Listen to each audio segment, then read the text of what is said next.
목요 성경 공부반 수강생 여러분, 안녕하십니까?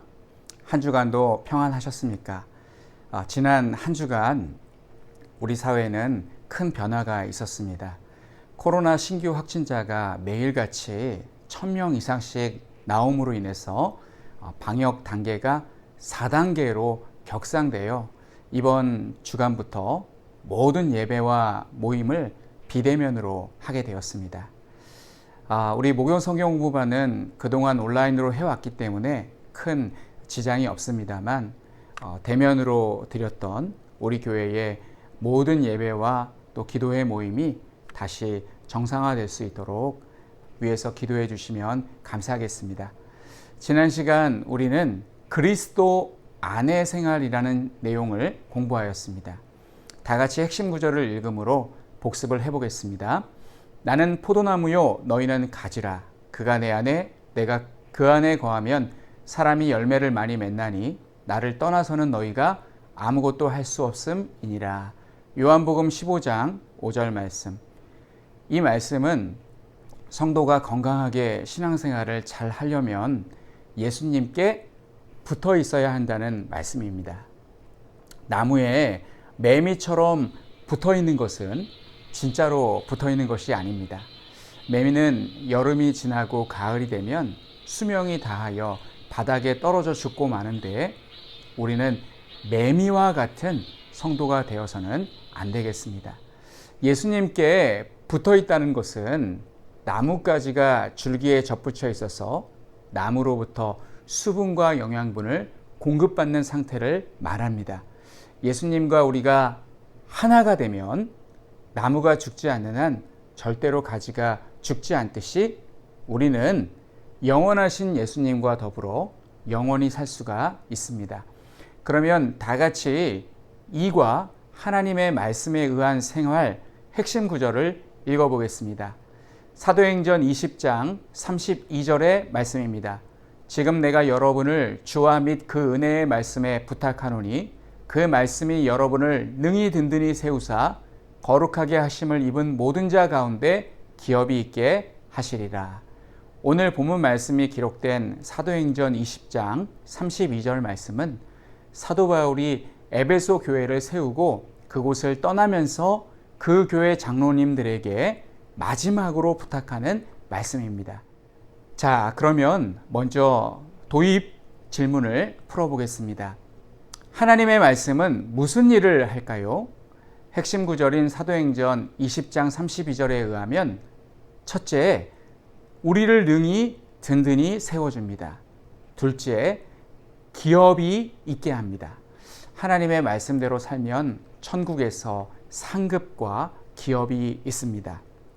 자, 그러면 두 번째 도입 문제, 성경 말씀을 왜 은혜의 말씀이라 부릅니까? 능히 든든히 세워주며 기업이 있게 하기 때문입니다. 많은 성도들이 하나님의 말씀에 대한 잘못된 개념을 갖고 있습니다. 하나님의 말씀은 나를 억압하는 것, 나를 옭아매는 것, 나를 억누르는 것이라고 생각합니다. 그러나 하나님의 말씀은 은혜의 말씀입니다. 하나님의 말씀이 은혜의 말씀이라는 개념을 가지고 있어야 설교를 들을 때 귀 기울여 듣게 되고 말씀을 배우게 되고 말씀을 날마다 읽고 묵상하고 암송하게 되고 그 말씀을 가지고 기도하게 됩니다.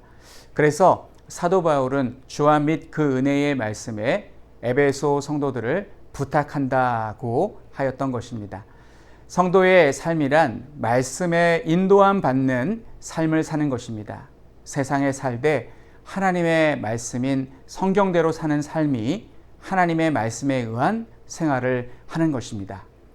그러면 내가 너희를 주와 및 그 은혜의 말씀께 부탁하노니 이 부분을 가지고 1번부터 4번까지 문제를 풀어보겠습니다. 이 부분은 우리가 말씀에 대해 어떤 태도를 가지고 있어야 하는지를 보여줍니다. 자, 1번 문제. 성경을 어떻게 받아들여야 합니까? 데살로니가 전서 2장 13절 말씀입니다. 이러므로 우리가 하나님께 끊임없이 감사함은 너희가 우리에게 들은 바 하나님의 말씀을 받을 때에 사람의 말로 받지 아니하고 하나님의 말씀으로 받으니 진실로 그러하도다. 이 말씀이 또한 너희 믿는 자 가운데에서 역사하느니라. 정답은 하나님의 말씀으로 받아야 합니다. 성경을 읽을 때 하나님의 말씀으로 받아야 성령 하나님께서 우리 삶 가운데서 역사하십니다. 신학자들 중에 성경을 인간의 저작이라고 생각하고 연구하는 고등 비평가들이 있습니다. 이 사람들은 성경을 일반 문서로 생각합니다. 세상에 있는 책들과 같이 그렇게 취급을 합니다. 그런 마음으로 성경을 보니 성경에 대한 지식은 계속해서 쌓여가는데 그들의 삶에는 아무런 변화가 일어나지 않습니다. 설교를 들을 때도 마찬가지입니다. 청교도들에게 설교자는 나이가 어린 사람도 있었다고 합니다. 청교도들에게 말씀을 전하는 전도사는 대략 17살 정도 되었다고 합니다. 지금 우리는 초등학교 6학년, 중고등학교 또 3년씩 6년, 대학교 4년을 졸업하고 대학원에 입학하면서 전도사 사역을 시작하지만 청교도의 학제는 오늘날보다 더 짧았던 모양입니다. 하지만 청교도들은 10대 후반에 설교자의 설교를 들을 때 그 말씀을 하찮게 여기지 않고 하나님의 말씀으로 매우 진지하게 받았습니다. 그래서 그들이 위대한 신앙 운동을 할 수 있었던 것입니다. 두 번째는 예수님께서는 말씀을 무엇이라고 하셨습니까? 요한복음 17장 17절 말씀입니다. 그들을 진리로 거룩하게 하옵소서. 아버지의 말씀은 진리니이다. 정답은 진리입니다. 히브리어로 진리는 에메트이고 그 뜻은 영원히 정당하다라는 의미를 가지고 있습니다. 헬라어로는 알레데이아이며 거짓되고 부족한 것에 반대되는 진실하고 완전한 것이라는 절대적인 의미를 가지고 있습니다. 하나님의 말씀이 바로 진리인데 히브리어로 에메트, 헬라어로 알레데이아입니다. 3번 문제, 에스라는 하나님의 말씀에 대하여 어떤 태도를 취했습니까? 에스라 7장 10절 말씀입니다. 에스라가 여호와의 율법을 연구하여 준행하며 율례와 규례를 이스라엘에게 가르치기로 결심하였더라. 정답은 여호와의 율법을 연구하여 준행하며 다른 사람에게 가르쳤습니다.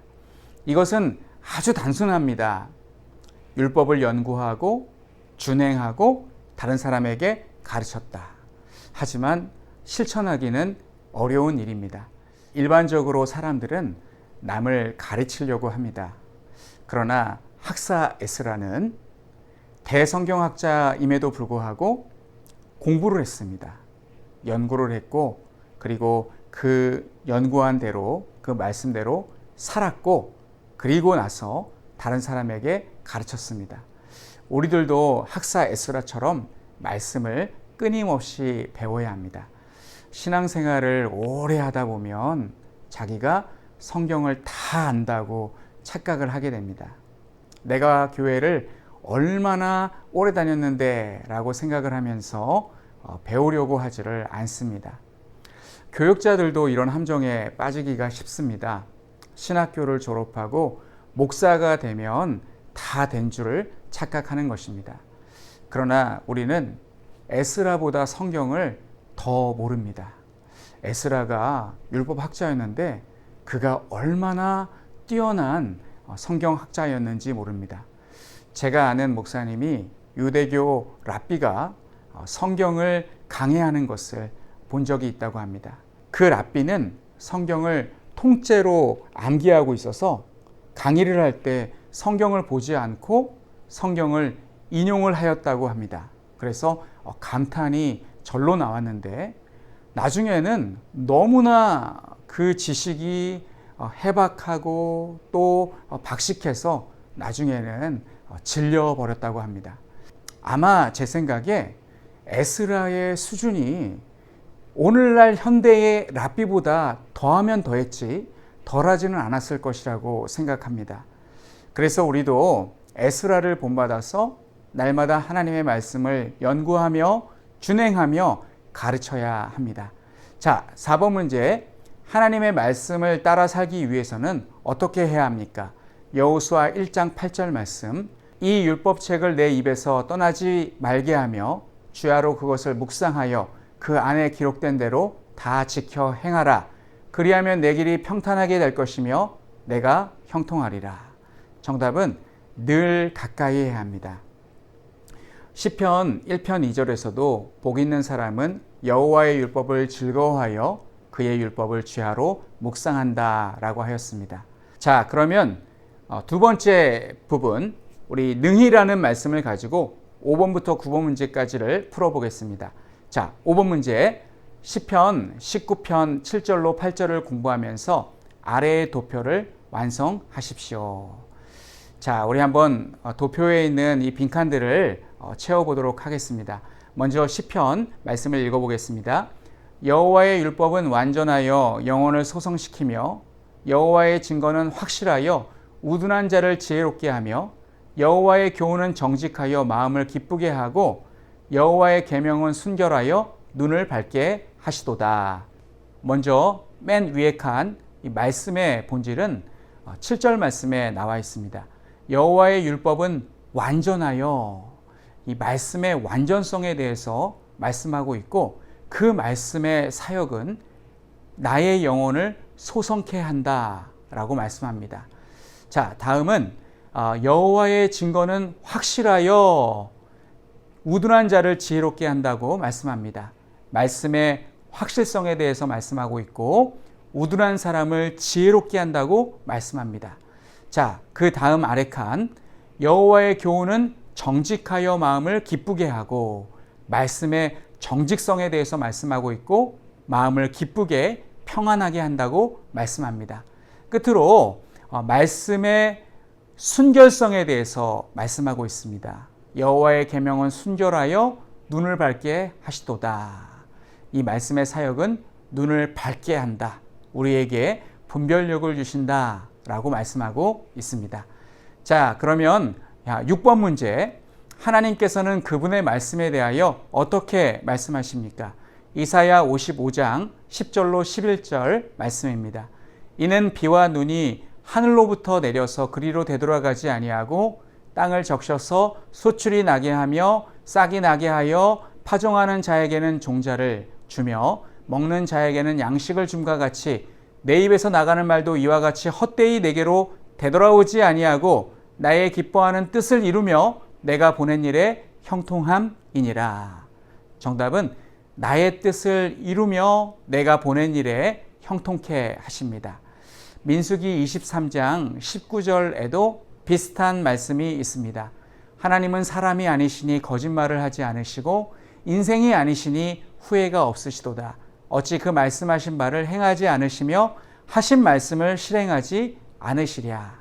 이와 같이 하나님은 말씀하신 바를 반드시 행하시고 하신 말씀을 실행하십니다.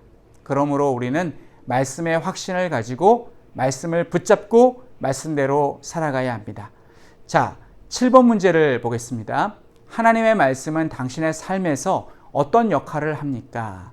디모데후서 3장 16절 말씀입니다.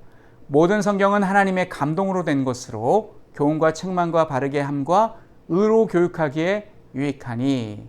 자, 지금 보다시피 그림이 이렇게 나오는데 길이 있습니다. 이 숲에 길이 있는데 발자국을 보시면 그 길을 따라 쭉 가야 되는데 잠깐 이탈하였다가 다시 그 길로 들어가는 것을 볼 수 있습니다. 이처럼 하나님의 말씀은 우리에게 길잡이의 역할을 해주시는데 먼저 교훈, 걸어가야 할 길을 보여주시고 책망, 어디서 길을 벗어났는지를 보여주시고 의로 교육함, 지속적으로 길을 걷는 방법을 보여주시고 바르게 함, 바른 길로 들어가는 방법을 보여주십니다. 그래서 정답은 하나님의 말씀은 우리의 삶을 올바르게 인도합니다. 자, 그러면 8번 문제를 풀어보겠습니다. 하나님의 말씀은 당신의 삶 가운데서 어떤 일을 할 수 있습니까? 히브리서 4장 12절 말씀입니다. 하나님의 말씀은 살아있고 활력이 있어 좌우에 날선 어떤 검보다도 예리하여 혼과 영과 및 관절과 골수를 찔러 쪼개기까지 하며 또 마음의 생각과 뜻을 판단하나니. 이와 같이 정답은 마음의 할례, 영혼을 치료하여서 살리십니다. 이처럼 하나님의 말씀이 다루는 대상은 몸의 외피, 육신이 아니라 혼과 영과 관절과 골수로 묘사되는 몸에 보이지 않는 부분입니다. 즉 마음을 가리킵니다. 하나님의 말씀은 우리의 심령을 고쳐주시는 말씀이신 줄로 믿습니다. 자, 9번 문제를 풀어보겠습니다. 하나님의 말씀 안에 거할 때 어떤 결과를 얻습니까? 요한복음 8장 31, 32절 말씀. 그러므로 예수께서 자기를 믿은 유대인들에게 이르시되 너희가 내 말에 거하면 참으로 내 제자가 되고 진리를 알지니 진리가 너희를 자유롭게 하리라. 요한복음 15장 7절 말씀. 너희가 내 안에 거하고 내 말이 너희 안에 거하면 무엇이든지 원하는 대로 구하라. 그리하면 이루리라. 자, 그러면 정답은 요한복음 8장 31절과 32절에 나와 있는 것처럼 하나님 말씀 안에 거할 때 우리는 진리를 깨닫게 되고 그리고 그 진리가 우리를 자유롭게 한다라고 말씀하고 있고, 그리고 요한복음 15장 7절에서는 하나님의 말씀이 우리 안에 거하면 우리가 무엇이든지 원하는 대로 구하고 또 하나님께서는 응답하셔서 이루신다라고 말씀하고 있습니다. 자, 이제 마지막으로 적용하기 시간입니다. 여러분은 성경에 대해 어떤 자세를 가지고 있습니까? 이번 주일 설교에서 담임 목사님께서 무슬림과 그리스도인이 자신의 경전을 대하는 태도에 대해서 말씀해 주셨습니다.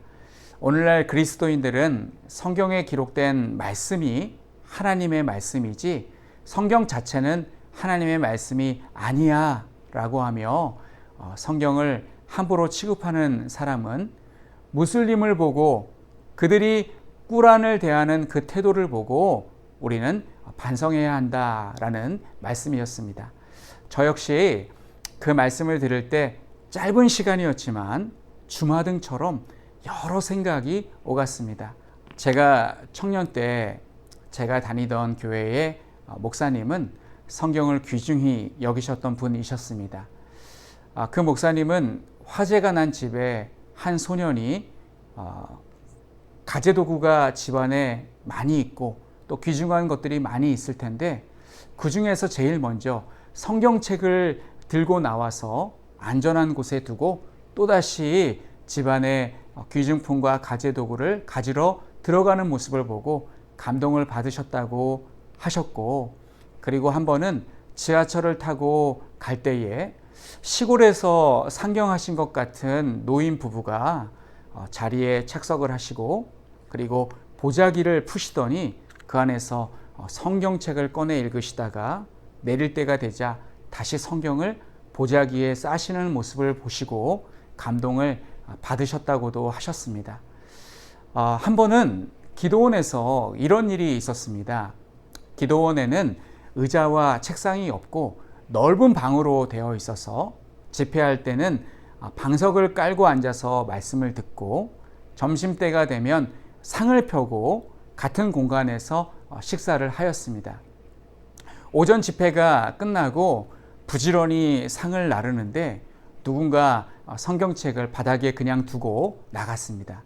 저는 부지런히 상을 나르다가 바닥에 성경책이 있어서 밟지 않으려고 뛰어넘었습니다. 하마터면 성경책을 발로 밟을 뻔했는데 그것을 발견하고 잽싸게, 아직은 젊으니까 뛰어넘었습니다. 그랬는데 목사님께서 저를 부르시더니 세상에 성경책을 뛰어넘는 놈이 어딨냐면서 앞으로는 돌아가라고 하셔서 참 황당했었습니다. 그때 이후로 저는 늘 성경책을 너무 신성시하는 것도 문제라고 생각하며 살아왔었는데, 그래서 그 목사님을 비판하는 말이랄까요? 조금 조롱하는 그런 말도 하였었는데, 이번 주일 설교를 듣고 예전에 저를 지도해 주셨던 그 목사님의 말씀이 틀리지 않았고 그동안 내가 잘못 생각하며 살아왔구나 라고 생각하며 반성의 시간을 가졌습니다. 자, 두 번째 적용입니다. 당신은 말씀에 충분한 시간을 드리고 있다고 생각하십니까? 우리는 성경이 하나님의 말씀이라는 설교와 강의를 귀에 못이 박히도록 들어왔습니다. 아무리 성경이 하나님의 말씀이라는 것을 잘 알고 있어도 읽지 않으면 아무 소용이 없습니다. 성경을 읽어야 그 말씀이 나에게 영향을 끼칩니다. 그러나 성경을 읽는 것은 쉽지가 않습니다. 우리 몸이 성경 읽는 것, 하나님의 말씀을 읽는 것을 그렇게 좋아하는 것 같지는 않습니다. 타락한 우리의 죄성이 아직 남아서 성경 말씀을 보기보다는 자꾸만 다른 것들을 더 보고 즐기기를 바랍니다. 그래서 성경을 우리가 읽으려면 포기해야 할 것이 생깁니다. TV를 시청하는 대신에 성경을 읽어야 하고 또 유튜브로 내가 좋아하는 것, 내가 재밌어하는 것을 보는 것 대신에 성경을 읽어야 합니다. 혹시 스포츠를 좋아하시는 남성분들이 계시다면 야구 중계 보는 것을 좀 시간을 줄여야 하고 또 축구 경기와 같은 그런 경기 보는 것도 좀 시간을 좀 줄이고 성경을 읽어야 합니다. 야구 경기, 축구 경기 처음부터 끝까지 보면 굉장히 많은 시간이 걸립니다. 그 시간을 성경을 읽는 데 투자한다면 아마 우리 성도님들은 성경에 대해서 많은 것을 배우게 되고 알게 되고 또 많은 은혜를 받게 될 것입니다. 자, 이 점에 대해서 당신은 어떤 계획을 세우시겠습니까? 시간을 정하는 방법이 있고 분량을 정하는 방법이 있습니다. 첫 번째, 시간을 정하는 방법. 이것은 시간을 정해놓고 성경을 읽는 것입니다. 우리 교단의 원로이신 박희천 목사님은 평생 새벽 기도회 끝나고 오전 내내 성경을 읽으셨다고 합니다. 대충 오전 7시부터 12시까지 5시간 이상은 매일 성경을 보셨다고 합니다. 정확하지 않은데 제가 알기로 5시간보다 훨씬 더 많습니다. 그런데 제가 과장하지 않기 위해서 최소한의 시간을 말씀드리는 것입니다. 이분이 그렇게 평생 성경을 읽으신 이유는 그분을 청년 때 지도하셨던 최원초 목사님이라는 분이 그렇게 하라고 하셔서 순종하는 마음으로 시작한 것이 평생 하게 되었다고 합니다. 두 번째는 이 분량을 정하는 방법입니다. 매삼 주오, 매일 3장, 주일에 5장 이렇게 우리가 읽으면 1년의 성경을 일독할 수가 있습니다. 그리고 이 맥체인 성경 읽기표라는 것이 있는데 이것을 가지고 성경을 읽으면 신약과 구약을 번갈아 가면서 읽을 수가 있고 1년에 구약을 1번, 신약을 2번 읽을 수 있습니다. 성경은 한 번에 많은 양을 읽는 것도 필요하지만 매일 조금씩 읽는 것이 더 좋습니다. 성경을 자주 읽게 되면 자연스럽게 성경에 익숙해져서 설교를 듣는 것이 편해집니다. 설교자가 예화로 성경에 있는 말씀을 할 때에 내가 알고 있는 말씀을, 내가 전에 읽었던 말씀을 예화로 들면 공감이 되고 그렇게 기쁠 수가 없습니다. 그리고 성경을 읽으면 궁금한 것도 생깁니다. 질문을 안 하는 사람은 모르는 것이 없기 때문에 질문을 안 하는 것이 아니라 아는 것이 없어서 질문을 못 하는 것입니다.